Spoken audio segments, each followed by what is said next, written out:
கிறிஸ்துவுக்குள் எனக்கு அன்பானவர்களே, நம்முடைய கர்த்தரும் இரட்சகருமாகிய இயேசு கிறிஸ்துவின் நாமத்தினால் உங்களுக்கு என் அன்பின் வாழ்த்துதலை சொல்லிக் கொள்கிறேன். கர்த்தரும் இரட்சகருமான தேவாதி தேவனுக்கு என்றென்றைக்கு மகிமை உண்டாவதாக. பிரியமானவர்களே, தேவாதி தேவன் நம்முடைய சிறையிருப்பை திருப்பி நாம் இழந்து போன எல்லாவற்றையும் திரும்ப பெற வல்லவராயிருக்கிறார். சங்கீதம் 126 1-4 வசனத்தை பார்க்கும்போது, சீயோனின் சிறையிருப்பை கர்த்தர் திருப்பும் போது சொப்பனம் காண்கிறவர்கள் போல் இருந்தோம். கர்த்தாவே, தெற்கத்தி வெள்ளத்தை திருப்புவது போல எங்கள் சிறையிருப்பை திருப்பும் என்று சொல்லப்பட்டிருக்கிறதை பார்க்கிறோம். 1 சாமுவேல் புஸ்தகம் 7 அதிகாரம் 14 வசனத்தை பார்க்கும்போது, பெலிஸ்தியர்கள் இஸ்ரவேலர்களின் கையிலிருந்து பிடித்திருந்த எக்ரோன் துவங்கி காத் மட்டுமுள்ள பட்டணங்களும் இஸ்ரவேலுக்கு திரும்ப கிடைத்தது என்று வாசிக்கிறோம். பெலிஸ்தியரின் கை இஸ்ரவேலர் மேல் ஓங்கி இருந்தது. அவர்கள் இஸ்ரவேலர்களுக்கு சுதந்திரமான பட்டணங்களை பிடித்தார்கள். இஸ்ரவேல் ஜனங்கள் இழந்த பட்டணங்கள் அனைத்தும் மறுபடியும் அவர்களுக்கு திரும்ப கிடைத்தது. இதன் முன் சம்பவங்களை நாம் பார்ப்போமானால், ஏலியை தேவன் பிரதான ஆசாரியனாக நிறுத்தியிருந்தார். ஆனால் ஏலியின் பிள்ளைகள் ஓப்பனி பினகாஸ் கர்த்தருக்கு பிரியமில்லாத காரியத்தை செய்தார்கள். தேவனுக்கு அவர்கள் அருவருப்பாய் இருந்தார்கள். பேலியாளின் பிள்ளைகளாய் வளர்ந்தார்கள். ஏலி கண்டித்தும் அவர்கள் கர்த்தரின் பட்சமாய் திரும்பவில்லை. தேவனுக்கும் தேவனுடைய பலிபீடத்துக்கும் விரோதமாக பாவம் செய்தபடியால் தேவனுடைய நியாய தீர்ப்பு வந்தது. தேவனுடைய பெட்டி பிடிக்கப்பட்டது. ஏலியின் 2 குமாரனாகி ஓப்பனி பினகாஸ் மாண்டனர். ஏலி பிடரி முறிந்து மரித்தான். பினேகாசின் மனைவி பிரசவித்தாள். தன் பிள்ளைக்கு இக்கோபோத் என்று பெயரிட்டாள். மகிமை இஸ்ரவேலை விட்டு விலகி போயிட்டு பெலிஸ்தியர் பட்டணங்களை பிடித்தார்கள். உடன்படிக்கை பெட்டி பிடிபட்டது. எல்லாவற்றையும் பெலிஸ்தியர் எடுத்துக்கொண்டு போய்விட்டார்கள். பெலிஸ்தியரின் கரம் இஸ்ரவேலர் மேல் ஓங்கி இருந்தது. இஸ்ரவேல் ஜனங்கள் புலம்பி அழுதார்கள். தீர்க்கதரிசியாகிய சாமுவேல் சொன்னது போல தங்கள் முழு இருதயத்தோடு கர்த்தரிடத்தில் திரும்பினார்கள். அந்நிய தேவர்களையும் அஸ்தரோத்தையும் அவர்களின் நடுவிலிருந்து அகற்றி கர்த்தருக்கு முன்பாக தங்களை தாழ்த்தினார்கள். மிஸ்பாவிலே கூடி வந்து உபவாசித்து ஜெபித்தார்கள். சாமுவேல் கர்த்தருக்கு சர்வாங்க தகன பலிகளை செலுத்தினான். இஸ்ரவேலுக்காக கர்த்தரிடத்தில் வேண்டிக் கொண்டான். கர்த்தர் அவனுக்கு மறுமொழி கொடுத்தார். இஸ்ரவேலில் பெலிஸ்தரை முறியடித்தனர். அப்பொழுது சாமுவேல் ஒரு கல்லை எடுத்து மிஸ்பாவுக்கும் சேனுக்கும் நடுவே நிறுத்தி, இம்மட்டும் கர்த்தர் எங்களுக்கு உதவி செய்தார் என்று அதற்கு எபனேசர் என்று பெயரிட்டான். அதன் பின் பெலிஸ்தியர்கள் இஸ்ரவேலின் எல்லைக்குள் வரவில்லை. இஸ்ரவேலர்கள் தங்கள் பட்டணத்தை திருப்பிக் கொண்டார்கள். பிரியமானவர்களே, கடந்த நாட்களில் சத்துருவின் கை உங்களுக்கு விரோதமாக ஓங்கியிருந்தது நிமித்தம் பலவிதமான நன்மைகளை நீங்கள் இழந்து போயிருக்கலாம். இஸ்ரவேலருக்கு எப்படி பட்டணங்கள் திரும்ப கிடைத்ததோ அதே போல் எதையெல்லாம் நீங்கள் இழந்திருக்கிறீர்களோ அதையெல்லாம் தேவனாகிய கர்த்தர் உங்களுக்கு திரும்ப தருவார்.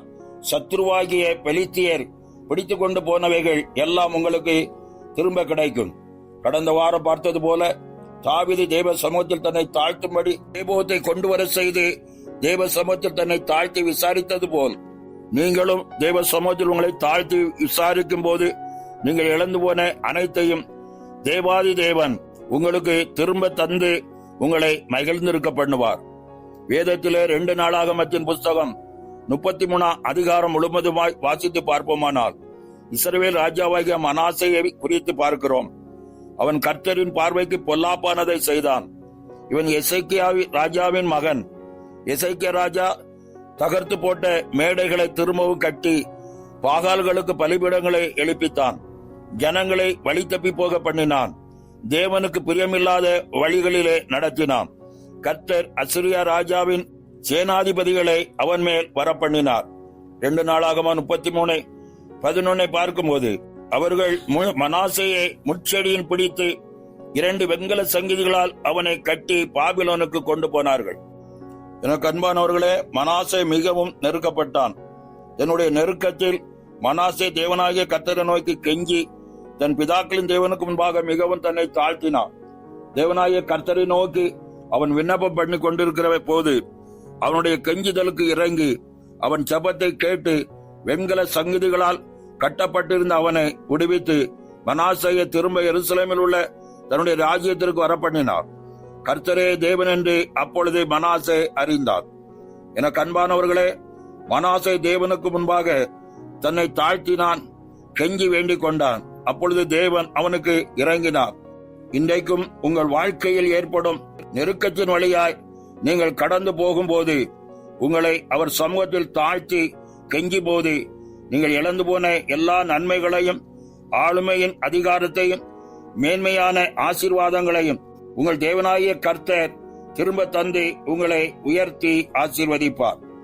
ஏசாயா தீர்க்கதரிசன புத்தகம் 51 அதிகாரம் 11 வசனத்திலே, அப்படியே கர்த்தரால் மீட்கப்பட்டவர்கள் ஆனந்த களிப்புடன் பாடி சீயோனுக்கு திரும்புவார்கள். நித்திய மகிழ்ச்சி அவர்கள் தலையின் மேல் இருக்கும்.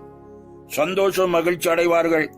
சஞ்சலமும் தவிப்பும் ஓடிப்போம் என்கிற வசனத்தின் வழியாய் வாழ்க்கையில் ஏற்படுகிற எல்லா காரியமும் ஜெயமாய் மாறுவதற்கும் ஆசீர்வாதத்தை சுதந்திரிப்பதற்கும் தேவ சமூகத்தில் உங்களை தாழ்த்தி கெஞ்சும் போது கர்த்தாதி கர்த்தர் உங்களுக்கு இறங்கி அற்புத அடையாளமாய் மாறுவார்.